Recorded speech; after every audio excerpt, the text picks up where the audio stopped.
Hey guys, Dr. Devin here. Little sound bite from my heart to yours. Kicking things off with my sound bowls. If you don't have one, or if you've never been to a sound bath, or you're like, what is she talking about? I can't recommend looking into it enough. This is the message that I feel nudged to toss out to our community today. Sometimes what we need to do is to stop doing. And we need to remember at our most foundational, simple level, we are vibration, we are energy, we are tone.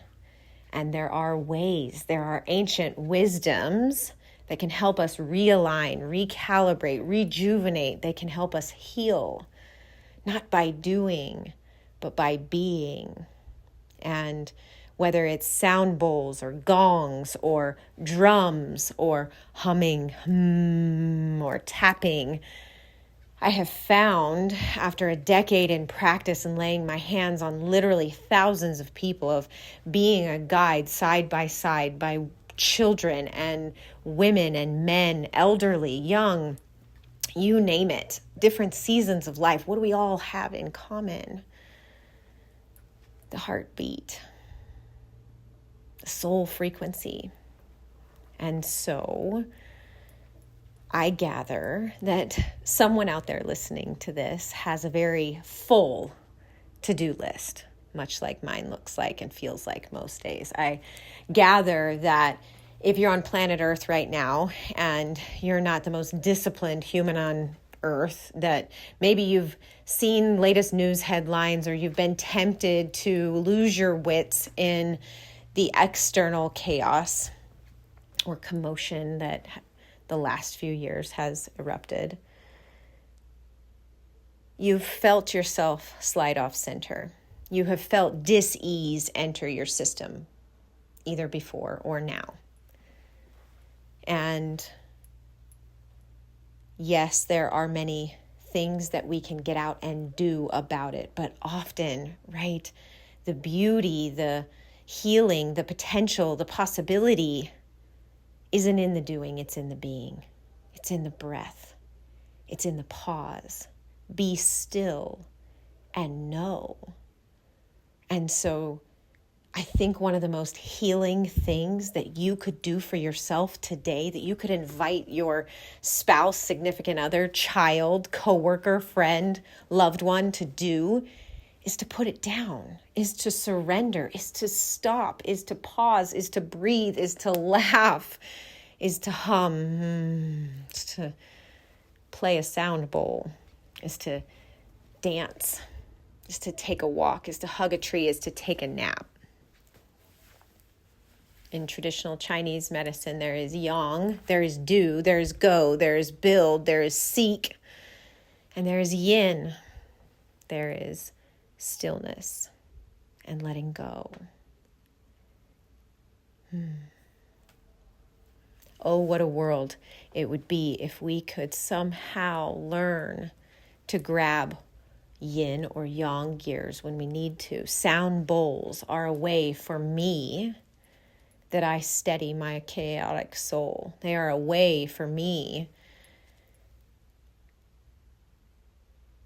to come back to my center, to find my footing again, to hit the Control-Alt-Delete, to clear the mechanism so that I can take a joyful, peaceful, light and love-filled step forward. So I hope this finds you well. Sending you a big, big hug and so much gratitude for sharing in this space with us.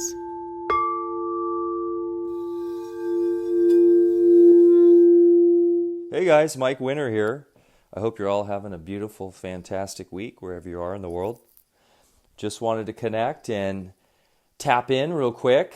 I'm excited that we're doing these now, allowing us to connect with our community in a more intimate way, and I guess allow you guys to get a little inside view into our lives and what we're up to, trying to deliver content and support this great awakening that's happening with our creative endeavors. At least that's what I'm trying to do. I don't want to speak for the rest of the crew, but man, it's been a crazy one the last few years. And as I've been saying for a while now, COVID has been a true blessing for us.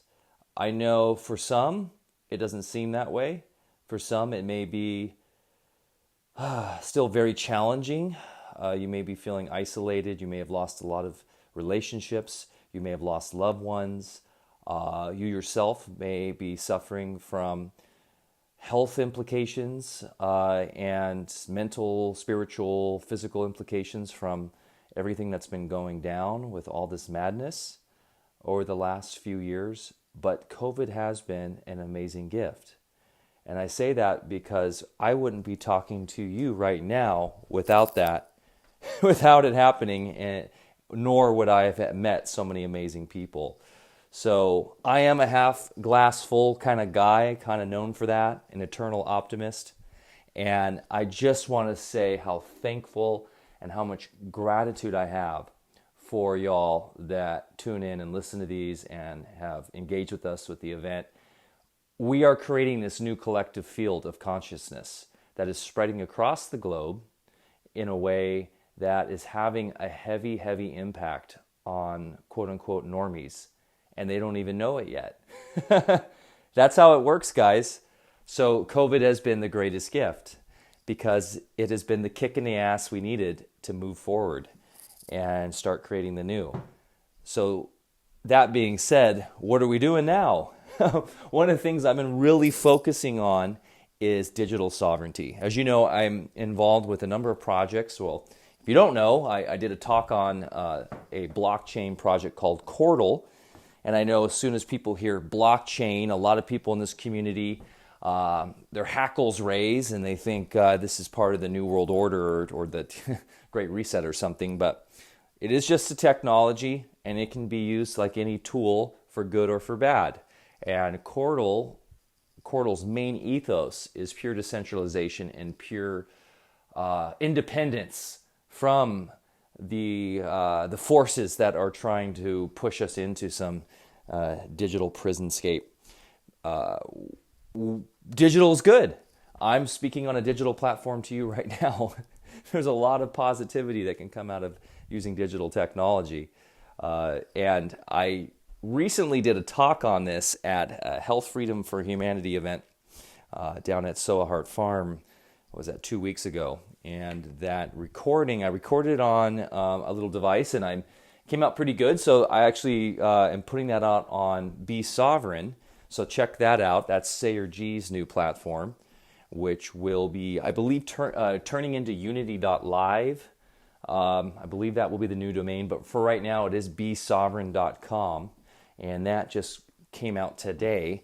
So in that talk, I go into digital sovereignty and why we don't need to be afraid of technology if we are taking charge of it, if we are using it and not allowing it to use us. I talk about the slow technology movement and essentially what that means. I'm not talking about slow internet bandwidth here or going back to dial-up. What I mean is slowing down our relationship in the way we engage with technology in ways that allow us to be more sovereign. So, for instance, with Cordal, in order to use Cordal, you are required to be running a full node, and all that means is you got to put a bit of elbow grease into your relationship with Cordal. It takes a little bit of work. It takes a little bit of time. You have to slow down. It's not an app. You just go onto your smartphone and immediately download, and within 30 seconds are in a network that's controlled on a centralized database that's tracking you and knowing everything you do. No, you are in charge of your own data. You're in charge of your own interaction and basically your own your ownership of everything in relation to this decentralized network. You are essentially becoming a sovereign in the network because you are running an entire copy on your own side, on your own system, an entire copy of the blockchain or basically the database. And every minute you are updating it yourself and then in holding consensus with everyone else on the network. You're not relying on anybody else to do it for you. And in doing that, not only are you taking charge of your data and you're securing everything through encryption that you know is on your machine.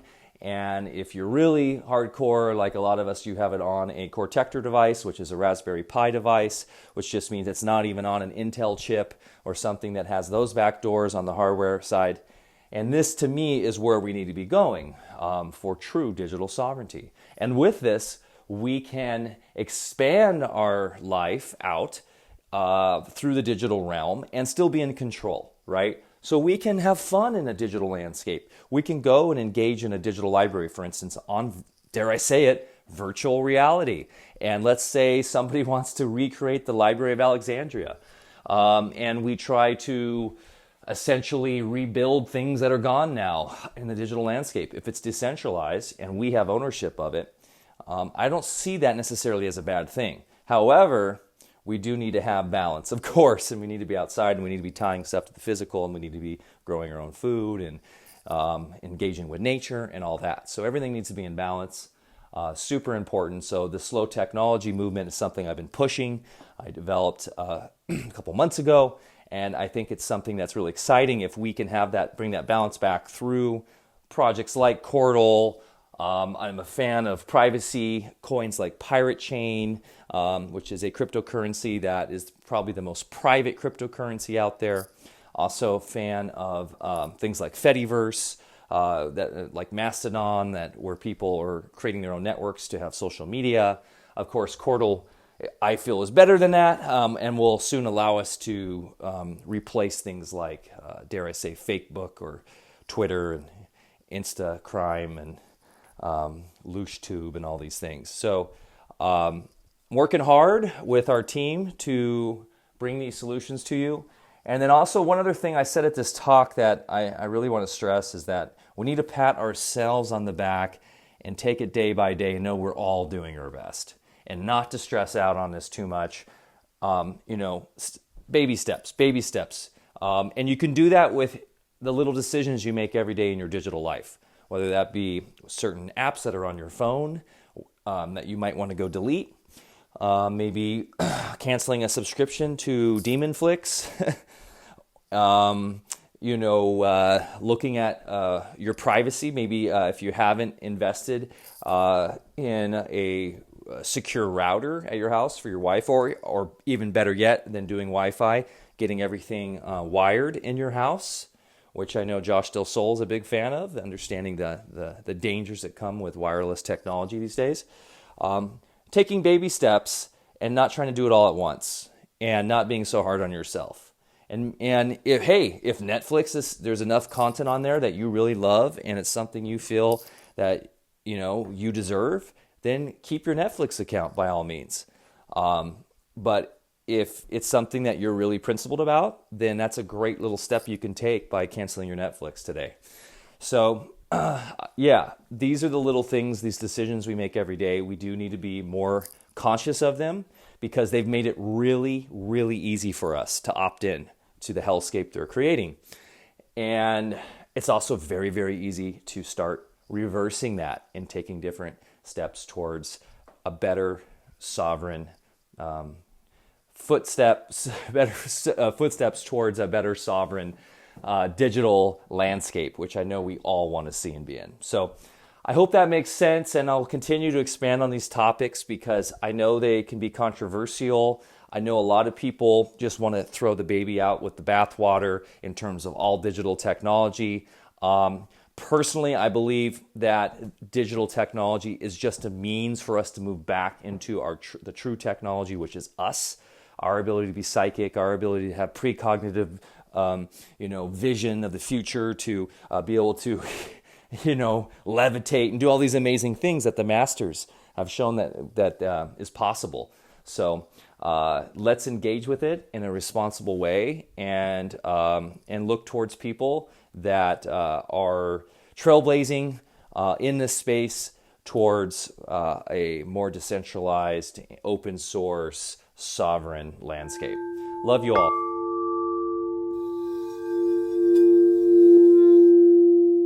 Hi, friends. This is Tara. We're in the middle of spring break. So I have been up at the ski hill with my family, enjoying and taking in a lot of rest and rejuvenation. And I have to tell you, it was so needed. As you all know, if you were part of the last event that we did with Xavier, which was amazing, if you didn't get a chance to participate, I would encourage you to get to that session. It was so awesome. But I got my butt kicked actually right before and during that event. And I know that when I personally am going through a paradigm shift, when there's a lot of emotional crap that's coming up for me, when I'm cleansing and we're in this season of cleansing, rejuvenation, healing, I get sick. And I've usually taken on way too much. My mind is not where it needs to be to create the success I need. I mean, I know that chaos, drama, and clutter is the enemy. And the antidote, the best medicine for that is to create opportunities to just be. And so, man, the last week here up at the ski hill, I've been hiking every day, snowshoeing, just being, sometimes just sleeping, reading a book for fun, has been absolutely the best thing that I could have done. It's that place of like allowing, that place of, stop, just the stopping. And in a Buddhist practice, we always call this shamatha, to just stop and to just be. And so it's been absolutely incredible. And of course, what happens? Well, success and opportunities to serve and help more people come to me instead of me having to go and do all that work and just be going. So I want to encourage all of you, whatever you're doing, to just stop and reflect. This practice of shamatha, to just stop, to just breathe, to just allow, this art of allowing. It's so powerful. So I hope that whatever you're doing here in Canada, we have spring break up right now. Kids are out of school. But wherever you are, I hope you're taking in jovial time and time to rest and time to reflect. And if you do, I can tell you right now that your results and your life is just going to get better and better.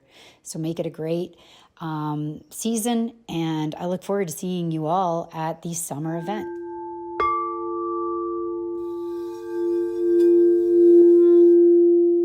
Hey guys, my name's Alec. You probably know me from the event. I was one of the hosts. So what I'm feeling lately, and what I think my lesson to be learned from this is a sense of overwhelm. And it's not emotional overwhelm by any means. It's more so overwhelm in that my life is very full. And how this situation has come about of having a really full life is 100% I take ownership for it. I've said yes to too many things that I really inside did not want to say yes to. And I think a lot of that is stemming from fear of disappointing people, that I'm close with, of friends that I'm close with. And I've said yes to various projects and, podcast episodes and meetings and collaborations quite a bit lately that I actually really didn't want to say yes to. And there's the lesson in there, is that when we can't set firm boundaries for ourselves, we get into a state of overwhelm. And I'm in that state of overwhelm right now because I have not set firm boundaries. And I think I know this at the deepest parts of myself, that if I were to say no to those things, I would have more room for a creative expression on things that I actually want to do. And I'm saying that while I'm in the midst of this overwhelm, having said yes to so many things. But I know deep down that the lesson to be learned there is I'm in that state of overwhelm because I've said yes to so many things. And ultimately, if I had said no authentically to things that I do not want to do, that I would have more room for creative expression and more room for stillness and peace in my life. And I would probably be in the same financial situation that I am right now. And I would probably be, or maybe better, if I had just said no to things that I didn't want to do. So that's what I'm feeling right now. And that's what I wanted to share. Thank you guys so much.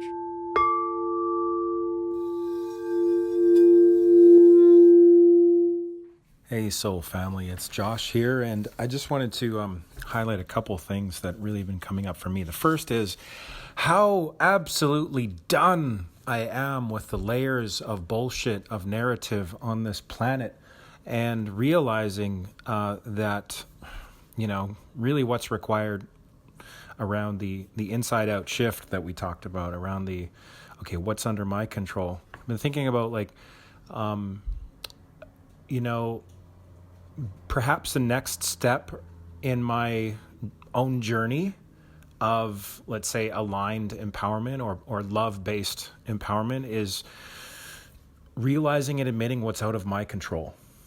That I can't directly influence and control what's going on in the world. And as much as I have tried to do that from a certain perspective, I can't. It's out of my control. And really just acknowledging how much of my life force I've given to trying to fix problems from an externally stimulated perspective. I don't know if that makes sense to anyone, but really what's coming up for me is to look at, okay, what is in my control and start there. And not to go away from activism or not to stop trying, but really just to start with what's going on in me. Where have I abandoned and betrayed myself? So a couple books I'm reading. One is called The Betrayal of the Self, The Fear of Autonomy in Men and Women. Some of you might have seen me mention this. I just want to share this one paragraph, which really, for me, just is it was just highlighted when I read it immediately. It says, the distinction between rebellion and adjustment, or adjustment to an insane society, is a fundamental one. Only rebellion makes authenticity possible, but it must lead to a sense of community with our fellow human beings. If it is directed only against something, it becomes an end in itself and results in an overemphasis of one's own importance. This amounts to a rejection of the search for the true self and eventually produces a self without a heart. The dangers here are not of the external ones, the individual encounters, but fear of the terrors of loneliness and fear of chaos and insanity. So for me, it was wow, community. We talk about it. We all, realize it's important, especially now, but to actually start to really engage and be intimate and be real within community, that's something that's really, really on my heart. And the second book I'm reading is called The Return of the Divine Sophia, or Sophia. I'm a bit interested in sort of the original way, Gnosticism, if you will, but not sort of in the box Gnosticism, for a while now. And the Nag Hammadi scrolls and how, those were burned in the Library of Alexandria at the same time that essentially that they were kicked out of the understanding within the Christian faith. And so all of the esoteric way of Christianity, including honoring of the feminine and so forth. But this, in the book, it talks about one of the ideas that's striking me is on the pathway to healing, you can look at the sacred symbol of the soul is the same symbol of the earth, and that's a circle with a plus, a cross in the middle. So 4 equidistant cross. And obviously, as we know, that's the sacred medicine symbol as well in the First Nations people. And those 4 areas symbolize the 4 areas in our being that we can balance, that we are called to keep in balance as part of our journey, and really to move back to balance as part of our healing.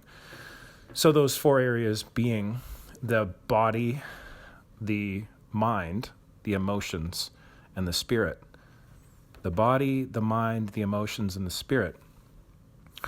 And for me, that's really up right now, is how synonymous my own healing is, my own, coming back to myself process and integrating from even the trauma of being a human, let alone, in the last couple of years, how the deeper aspects and effects of how what has happened in this environment, even just to do with our feeling safe in this world and processing that, has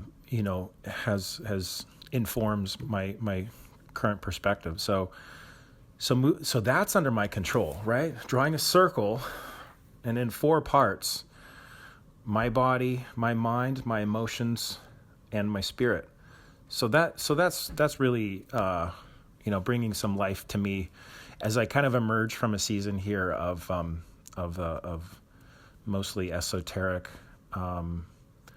processes. But love you all, and thank you for being on this journey with us.